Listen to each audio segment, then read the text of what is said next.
ভোরের নরম আলো পাহাড়ের গায়ে পড়ছে।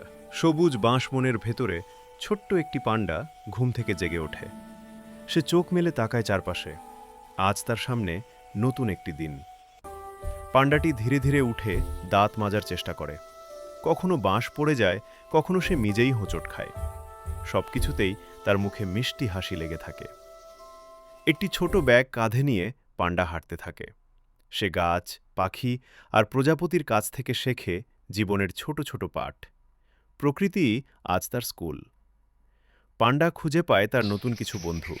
তারা দৌড়ায়, লাফায় আর হাসিতে ভরে যায় বনটি। এই বন্ধুত্ব তাকে আরও সাহসী করে তোলে। খেলতে খেলতে পান্ডা খুব ক্ষুধার্ত হয়ে পড়ে। সে খায় তাজা বাঁশ আর ফল।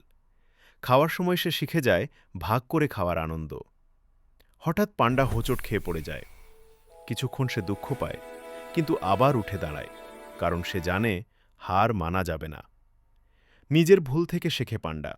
সে আবার খেলায় মেতে ওঠে, এইবার আরও সাবধানে, আরও আত্মবিশ্বাস নিয়ে। সূর্য ধীরে ধীরে অস্ত যায়। আকাশ রঙিন হয়ে ওঠে। পান্ডা সারাদিনের সুন্দর মুহূর্তগুলো মনে করে হাসে।